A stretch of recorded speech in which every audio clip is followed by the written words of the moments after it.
আসসালামু আলাইকুম এভরিওয়ান। আশা করি সবাই ভালো আছেন, সুস্থ আছেন।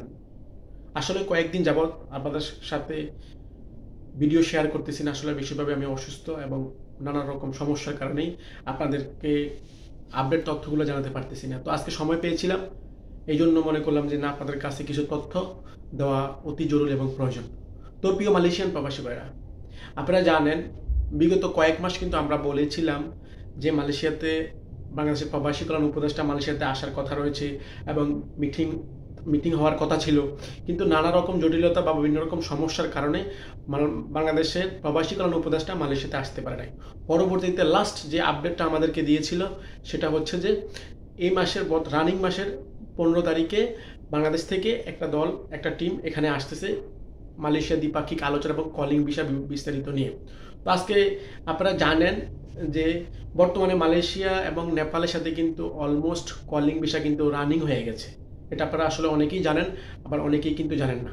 এখন কোন কোন বিষয় নেপাল থেকে কলিং বিষয় মালয়েশিয়াতে আসবে, এই বিষয়ে আপনাদের সাথে আজকে গুরুত্বপূর্ণ বিষয় কিছু কথা বলবো। তো অবশ্যই সাথে থাকবেন এবং ভিডিওটা সম্পূর্ণ দেখবেন, ভিডিওটা স্কিপ করবেন না। স্কিপ করলে হয়তো আপনি ইনফরমেশনগুলো থেকে মিস হতে পারে। তো আসুন। প্রিয় মালয়েশিয়ান প্রবাসী ভাইরা, আপনারা দেখেন স্ক্রিনে আমি আপনাদেরকে দেখাচ্ছি। এখানে নেপাল এম্বাসি থেকে, মালয়েশিয়া অবস্থিত নেপাল যে এম্বাসি থেকে ওনারা একটা নোটিশ দিয়েছে। সেখানে লেখা আছে যে নেপাল থেকে মালয়েশিয়াতে নেপালি শ্রমিক নিয়ে আসবে। তো কোন কোন সেক্টরে নিয়ে আসবে দেখেন, এখানে লেখা আছে sector service, agriculture, plantation and construction. তবে এখানে লেখা আছে দেখেন যে সার্ভিসে wholesale and retailer, land warehouse, security guard and textile, tourism, তারপরে হচ্ছে ফিশিং, লাইভ স্টক, এইসব বিষয়।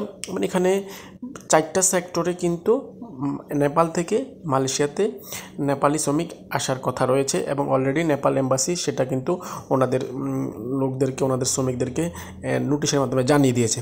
তো এখানে this is state or the information receive the government of Malaysia is condition is the approval of the quota for the following sector unit and pit of notice.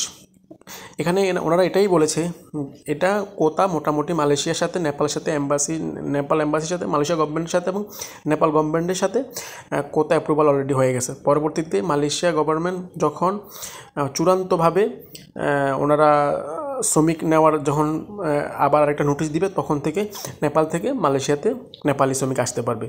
তাই তো প্রিয় Malaysian প্রবাসী ভাইরা, বর্তমানে নেপাল থেকে, তার মানে আমরা মোটামুটি শিওর হয়ে গেছি নেপাল থেকে আগামীতে মালয়েশিয়াতে কলিং সেক্টরে কলিং বিষয় এই মালয়েশিয়ান প্রবাসী ভাইরা। তো প্রিয় মালয়েশিয়ান প্রবাসী ভাইরা, আপনারা অলরেডি দেখতে পাচ্ছেন যে বর্তমানে মালয়েশিয়ার সাথে নেপালের সাথে কলিং বিষয় যে সেক্টরে লোক আসবে, অলরেডি ওনারা নেপাল এম্বাসি থেকে কিন্তু একটা নোটিশ ওনাদের শ্রমিকদেরকে জানিয়েছে। তো এখন নেপাল থেকে অলরেডি লোক আসার সম্ভাবনা রয়েছে বা আসবে কনফার্ম। এটা মোটামুটি যে নোটিশটা ওনারা দিয়েছে এটা কনফার্ম হওয়া যায় যে ওনারা নেপাল থেকে আগামীতে মালয়েশিয়াতে নেপালি শ্রমিক মালয়েশিয়াতে আসবে। তো এখন আমাদের বাংলাদেশের সাথে কবে লোক আসবে, কখন আমাদের কলিং চালু হবে, আসলে আমাদের তো এক একে 3টা মাসে কিন্তু এভাবে চলে যাচ্ছে যে আমাদের প্রবাসী কল্যাণ উপদেষ্টা আসবে, এইসব বিষয়ে আলোচনা হবে। কিন্তু সর্বশেষ চূড়ান্ত লাস্ট যে ডেটটা হয়েছে সেটা এই মাসের 15 তারিখ, রানিং মাসের 15 তারিখ। তো রানিং মাসের 15 তারিখে ইনশাল্লাহ দেখা যাক আমাদের প্রবাসী কল্যাণ উপদেষ্টা আসার পরে যে জয়নিং যে মিটিংটা আছে, এই মিটিংয়ে চূড়ান্তভাবে জানা যাবে যে মালয়েশিয়াতে আমাদের বাংলাদেশ থেকে কবে নাগাদ বাংলাদেশ থেকে শ্রমিক আসবে। তো এই পর্যন্ত প্রিয় মালয়েশিয়ান প্রবাসী ভাইরা, আপনারা অপেক্ষা করতে হবে এবং ধৈর্য ধরতে হবে। অবশ্যই আশা করি ভালো একটা সুসংবাদ আমাদের জন্য আসবে, বাংলাদেশি প্রবাসীদের জন্য। তো এই পর্যন্ত ভালো থাকবেন, সুস্থ থাকবেন। আবারও বিদায় নিচ্ছি। ভালো থাকুন, সুস্থ থাকুন। নতুন কোনো আপডেট তথ্য নিয়ে আসলে আমরা অবশ্যই আপনাদের সাথে শেয়ার করবো। এই পর্যন্ত আমাদের সাথে থাকুন। আসসালামু আলাইকুম ওয়া রাহমাতুল্লাহি ওয়া বারাকাতুহু।